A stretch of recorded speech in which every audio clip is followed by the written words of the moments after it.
Imperial War Museum, Duxford. We shouldn't really say Imperial though, should we, really, I guess. Airspace. So this is Airspace, the story of British and Commonwealth aviation. So this plane is a Hanley Page Victor, and it is from the Cold War.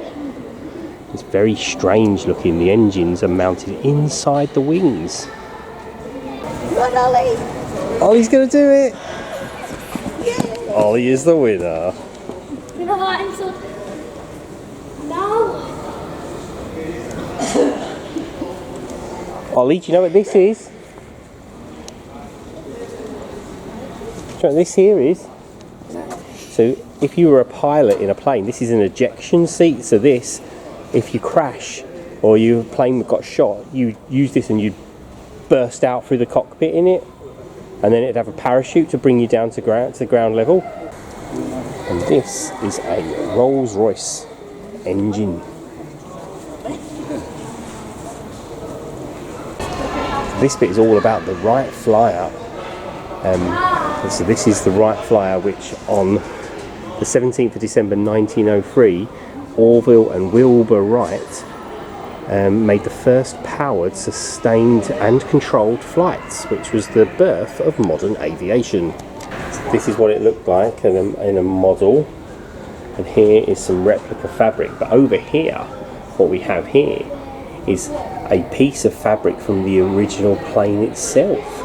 This was taken from the lower right wing. They made their flight in Kitty Hawk, North Carolina. North Carolina! And this little exhibition is made to look like the Wright Flyer itself, which is pretty cool. So this is an RE8, which is the made by the Royal Aircraft Factory. It's a biplane, probably from the early 1910s to 1920s. You can see there, there's a machine gun on the right hand side, which used to have to fire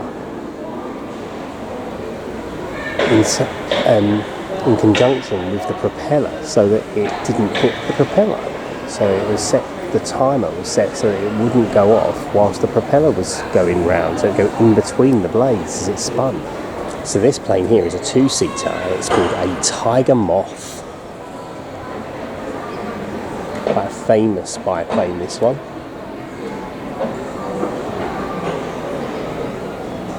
This was designed by the de Havilland Company, Geoffrey de Havilland. And this here is a torpedo bomber. You can see underneath it, it's got this torpedo. And it's called a Westland Lysander Mark 3A. Might not be a torpedo actually, might just be a bomb. A very, very, very big bomb. Here is a de Havilland Mosquito.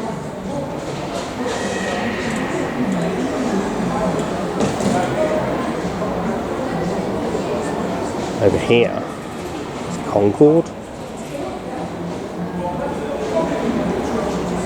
It's an Air France Concorde, which we can go on in a minute. So down here is a Lancaster bomber, and these were the workhorsemen of the Second World War.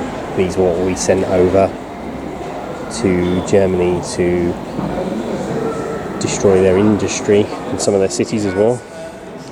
You can see that it's got a rear turret at the back there for a gunner, and your big bomb bay underneath, and then up here at the front, so that's where your pilot and your first officer would sit.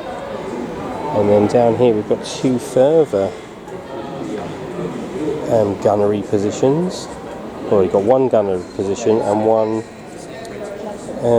observer position. I think he might have been the observer. This might have been. So we've got one gunner position here. So down here we've got a gunner position, and I think that's the observer position. You can see I think that looks like a Vulcan bomber to me over there.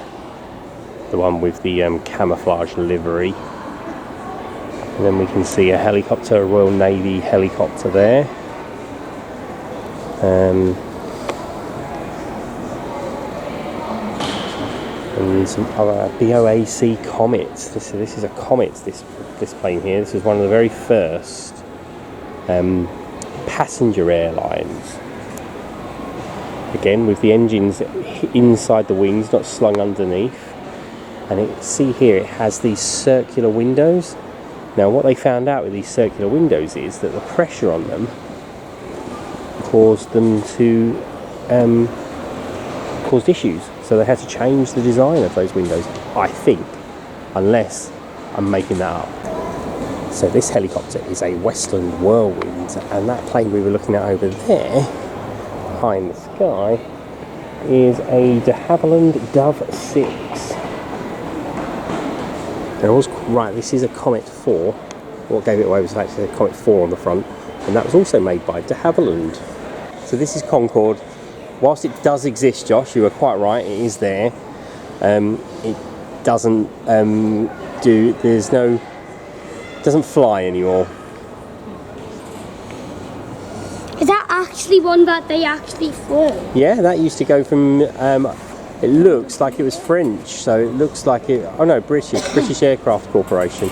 So this might even be a test one, to be perfectly honest, because it hasn't got the Air France or British Airways livery on it, so it makes me think it probably, I think it's probably I'm sure it's a test one. It's the big delta wing on a Concorde, and you can see the massive big Rolls-Royce engines. So this is a test one, I did think it was. And during testing, it reached speeds of over 1,450 miles an hour. As you can see inside, it's very, very teeny tiny. And as we get further along, see, I'm like 180 centimetres and my head is scraping the ceiling. No, it's not. It is. It's only about 6 foot clearance down here. You lot are all fine because you're teeny tiny. Emergency power unit. To provide electrical power in the case of engine failure. So this is what the seats would have been like. They don't look particularly comfortable, do they, for the amount of money you'd have to pay for to go on the flight? You'd have more roomy than the current seats, to be fair. Yeah, I mean, you got a lot more leg room. God, look at that leg room. You fit a whole family of 4 in there. Yeah, got loads of leg room, but the seats themselves don't look particularly comfy. Tiny windows. And they look quite narrow as well. Wouldn't fit my fat butt in them. Ollie, it says do not sit on the seats, clearly. I didn't sit on the seat. Look, you can see out the tiny, look at the tiny little windows. Where do you put your luggage? In here. There would have been luggage racks up here. Yeah, but these are all tested. This is because it was a test flight, so these are all test things. So these are all the things that we set up for testing of it. Down to coat like this one. Because so they only did that so that the pilots could see over it when they were. How does it move? Yeah. Yeah, so it was like that when it was taxiing, so the pilots could see when they were taxiing, but in flight, look, it goes straight. You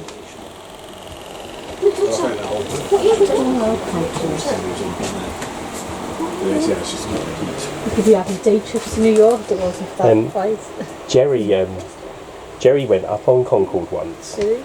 But only, on those flights, they used to do little flights out over the Atlantic, go up to Mach and then come back again, go up to the speed of sound and then come back again. He didn't fly all the way to New York. It's one of those things where people think, oh, it's free. It's not free. You pay quite a lot of money for this ticket. Oh, with this plane you like to go to Spain, it'll only take 10 minutes. It wouldn't, because you could only go that fast over sea. Because if you went that fast over land, you get a sonic boom, yeah. So still active. It's still fast, but not. It couldn't go to the speed of sound over land, over buildings and stuff. An escape hatch, designed as a last resort method of abandoning the aircraft in flight. No, thank you. I'm all right, thanks. I hope most planes don't have those. I thought they were cucumbers. Big cucumbers. These vents. I saw them out the corner of my eye and they look like cucumbers. So these are all the instruments that they used to test the flight, because this was, see all the dials and stuff, because this was built in the 1960s. Concorde 1960. Yeah. Dad, It didn't, are these still used today? no. In newer planes they will be all digital now.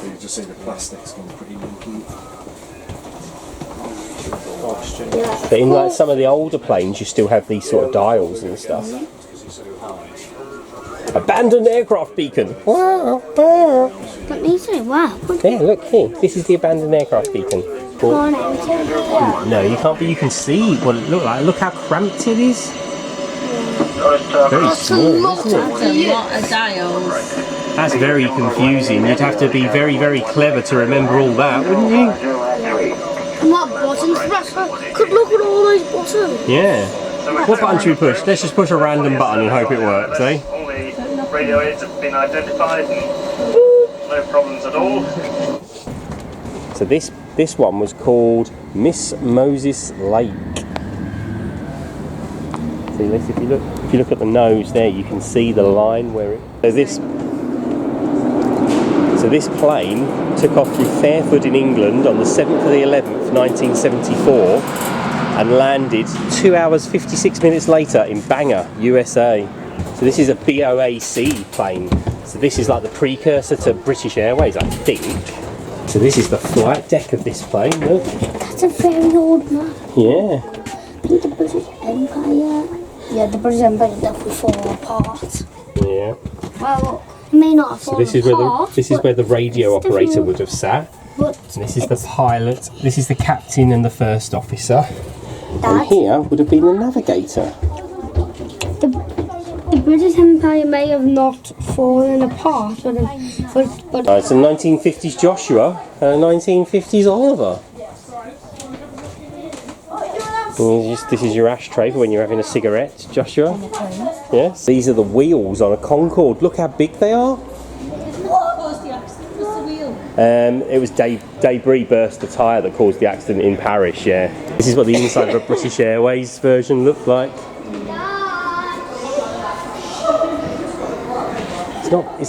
There was no first class. I think it was either one. Yeah, all first class. I think. I'm not 100%. There's the escape hole.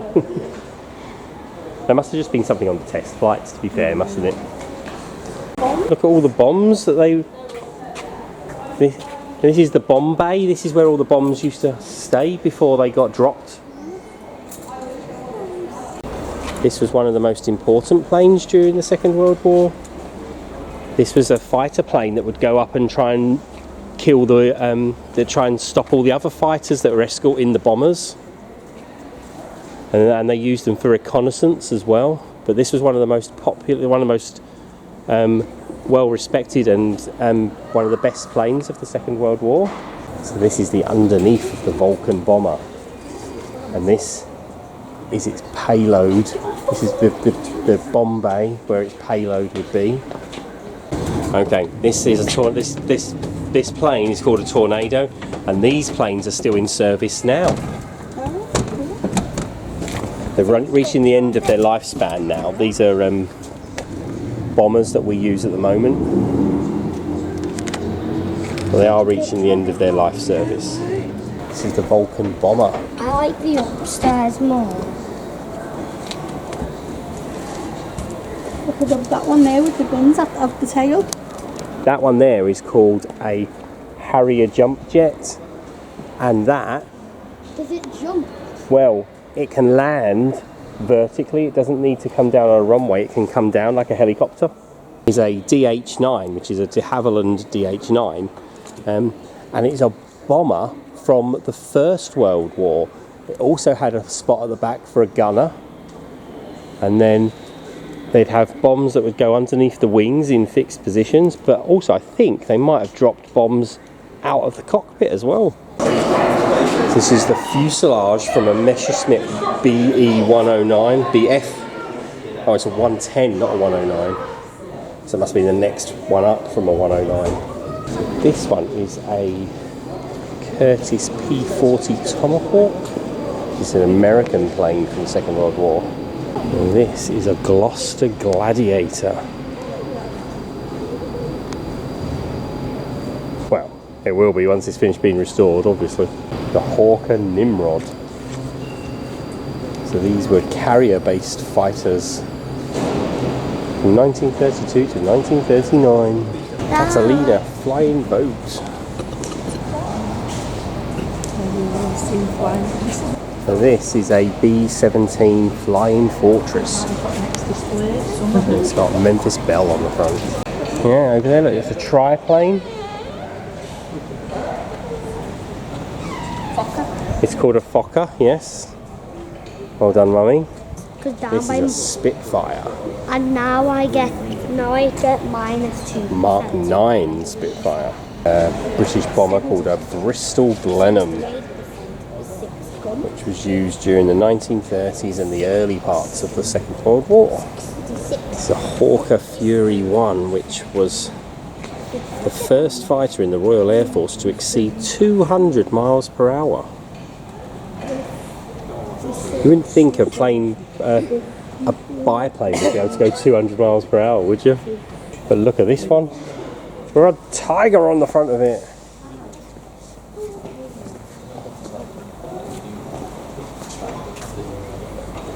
A fairly garnet, and the wings fold up. Oh yeah, Old Bill. Is this what you go to school in? Yes, Josh, this is what I went to school in. There's been 6 So this bus was used during the First World War to transport troops around.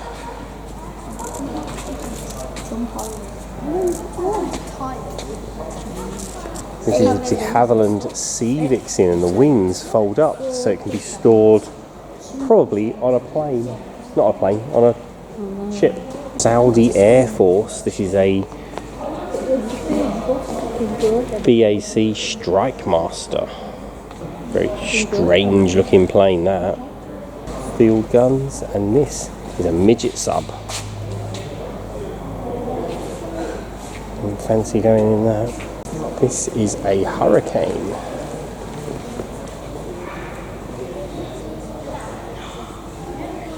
The Battle of Britain. It's a sculpture called Scramble from 2005. And this naughty German plane has crashed. Oh no, bent it? Good. Glad it clashed. Oh, very nice. It's not Nazis. Don't like Nazis. It is a Hawker Hurricane. That was the main RAF fighter flown over France in 1940. The RAF didn't want to send them because they didn't want to lose them, because they thought they might be needed to defend Britain. But they did well and shot down over 300 German aircraft. That sounds like they did really well, except when you realise that of the 452 aircraft sent to France, only 66 returned to Britain. The rest were either destroyed or abandoned. So, net negative win for the Germans. What are these here? Oh, yes, they're the guns, they're the machine guns. And there's 2 machine guns and 2 cannons in there. This is a Hurricane. No, it's not. It's a plane. And you say I do bad dad jokes? You're not even a dad. Do you know what this is, Josh? This is a V1 rocket, also known as a doodlebug. Isn't V1 the one that, like, space? No, that's a V2. Do you know what that is? What? That is a searchlight used to try and spot the naughty planes coming in. So this is the cockpit of a Hurricane. Very, very small. Don't think I could fit my fat butt inside one of those. There's the tail of another Nazi craft over there. Some artillery, and then some Spitfires over the back. And there's some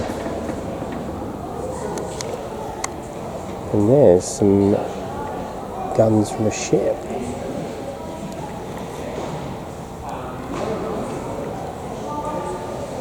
And that strange thing over here And that is a helicopter. These are Cold War planes, so these are the planes that came after the war. So these are jet planes. But these used in the Cold War and World War One. No, this is the Cold War, which happened after World War Two. That's not after World War Two. Okay, yeah, you're right. That isn't. I don't know why that's here, but it definitely said this was Cold War. And you can see their jets. This was a Phantom. And this rather gaudy gold plane is not Donald Trump's plane, but it is a MiG-21. Dad, you're the only one that can charge me. Okay. This is a Tornado. This one here is a Tornado. GR4. Does it stand good in tornadoes? No, it doesn't spin around in a circle and like knock over houses in Kansas either. No, is it good when a tornado hits it? No, it's just the name of it. It's just called a Tornado. Why? There's Captain Joshua. Where's your plane going, Joshua? Why are you doing that? First Lieutenant Pasty and Captain Oliver.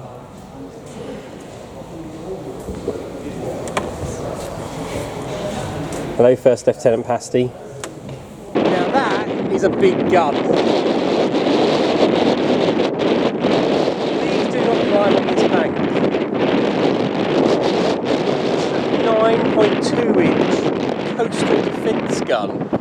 And they were installed throughout the British Empire in the early 1900s.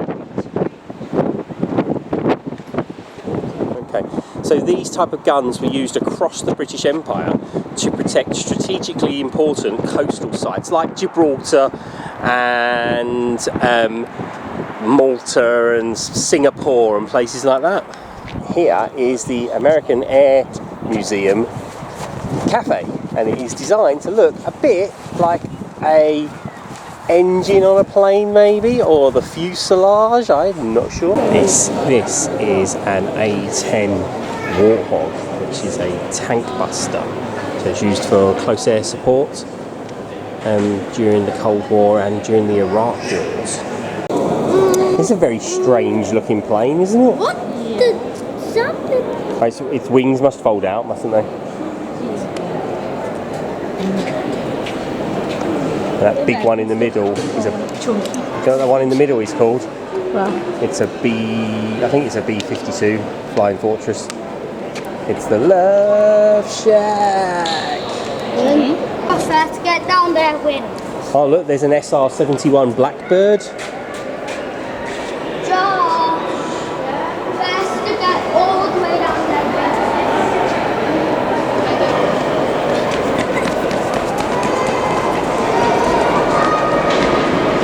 So that one up there is a Lockheed U2.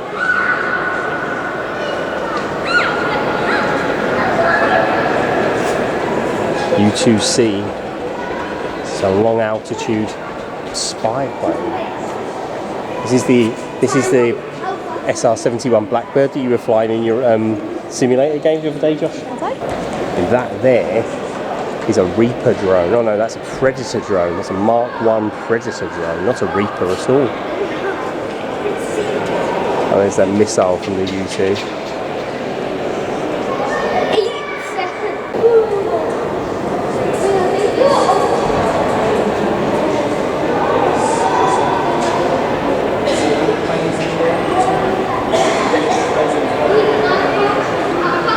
Tiny, tiny wingspan on these.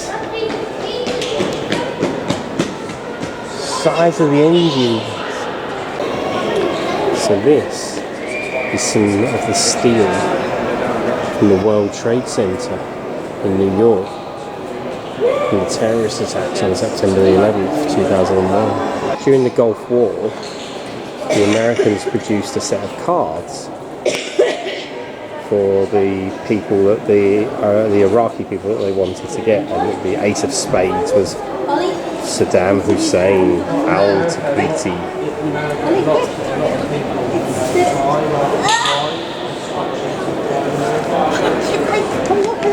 And there's Uday Hassan. Too heavy.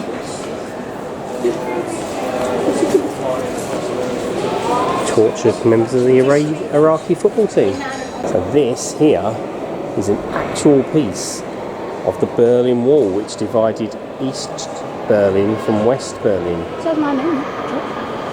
And clearly Josh was an East Berliner or a West Berliner, I don't know. It's the underneath of the B-52 Stratofortress.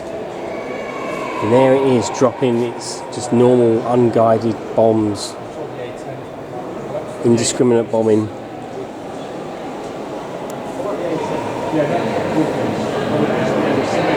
And this jet here, this one here, is an F-15 Eagle.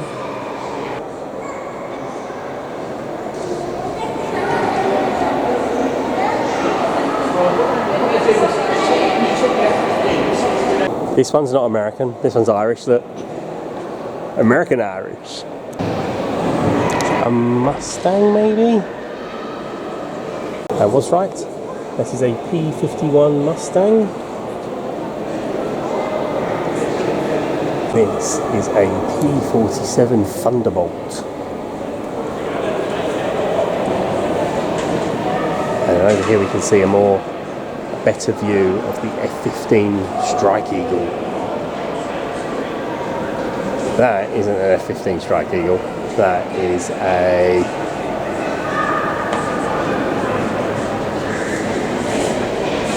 Boeing Stearman Cadet. Strike Eagle.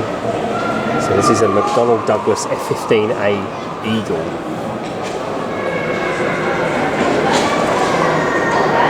Go on that plane. This Stratofortress B-52. Sorry.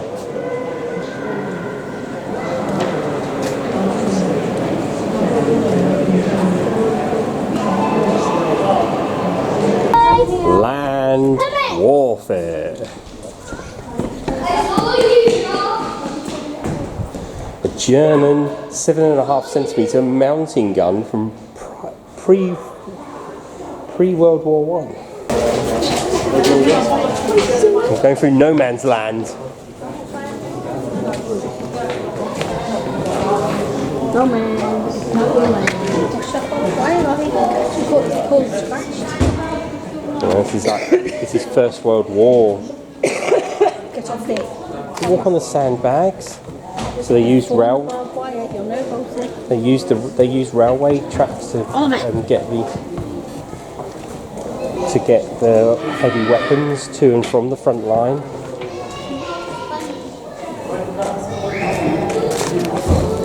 This is an armoured. It wasn't me. French howitzer. Dad, is the barbed wire real? Yes, don't touch it. Then why was Josh touching it? Because Josh is an idiot. You're not an idiot. Keep out. Gun crew only.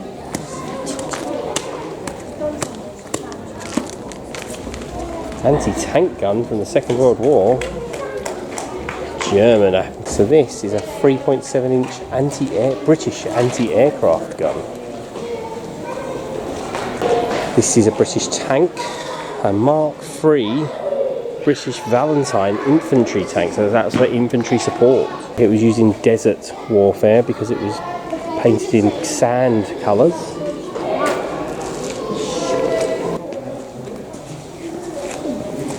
Wow, that's a big gun, that one, isn't it, Ollie? Look at this one. Whoa, whoa, whoa! It's a British 7.2-inch howitzer. There's so much detail into this. Look. Look at this. Look how much detail. Yeah, there's loads of detail, isn't there? Why do they put sandbags here? Because that's what they use in war. In war times, you use sandbags to build your defences because they're quick and easy, and they absorb some of the weaponry. Don't walk on the rubble. What happened here? What happened here was some weaponry hit there, some like a shell or something hit there and caused all this damage. So Because basically, warfare isn't nice. This one here is a Soviet Union 1937 heavy gun. Rory would like that one. This is a T-34, which is a Soviet tank. Soviet T-34. So these tanks were really big and really powerful, but they were overcomplicated and they were next to useless because of that. They were really difficult to fix and stuff like that. So they were really technically good, but in practical terms they were useless. This one's a Soviet Joseph Stalin heavy tank. That's it.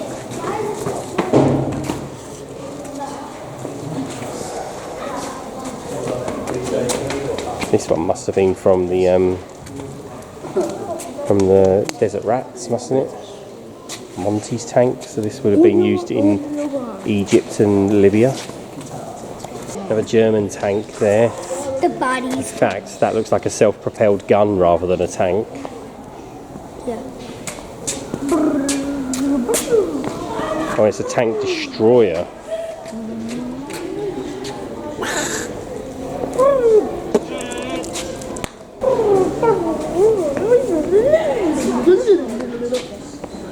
Oh, that looks like a self-propelled gun, that.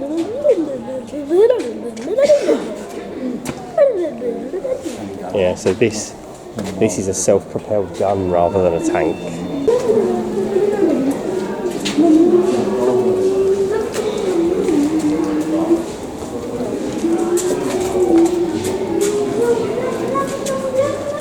So this was the first British tank that could go toe-to-toe with the Germans. Yeah, okay. Oh, you saying that you want to take a picture for Rory? No. Well, you decide. No, you decide. She'll make it now. Ah, Soviet T-55 main battle tank. Probably like that. Lots of Soviet weaponry in here. Why have we got a load of Soviet tanks? I wonder if they're captured from Iraq and stuff like that.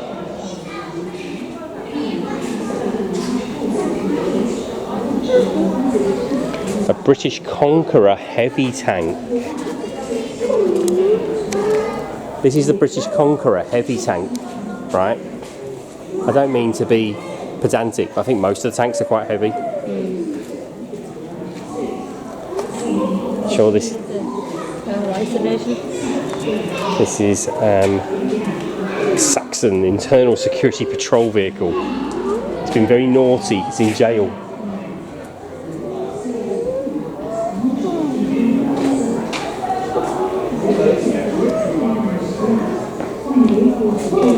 It's a weird looking thing, this one, isn't it? Mechanised infantry combat vehicle. And that one over there is a British, that's a Challenger. That's our main battle tank. I think it's been replaced now. Looks like an elephant. Ollie, look. You look like an elephant. It looks like an elephant. Look, see the eye and the big trunk. Yeah. Looks like an elephant. Daddy, you look Chieftain. like an elephant. Maybe. This one's got a Christmas tree on it. This one's Father Christmas's tank. Oh.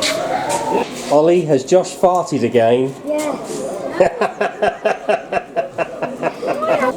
Josh is going to war. Yes!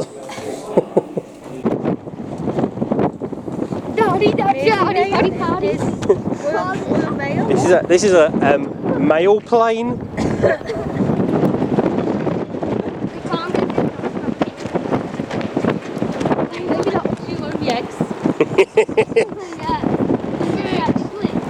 Egg! Egg! Egg! Egg!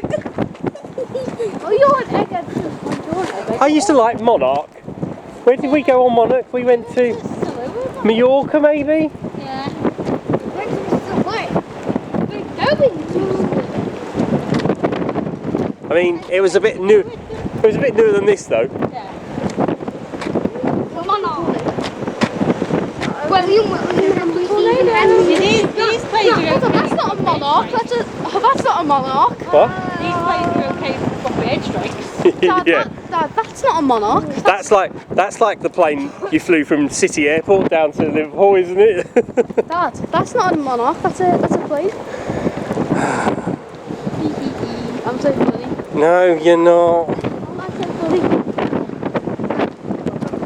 You're not funny at all, actually. I'm all the funny.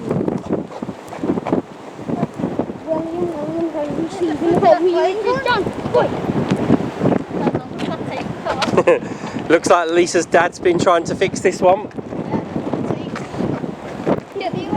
Gordon's been at this one with the black tape, well, duct tape.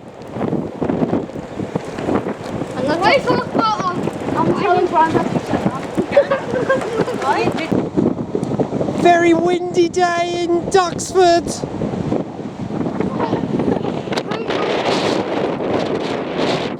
Let me see how many seconds. Your pipe will run away. Wind assisted running. Where's Gordon's plastic?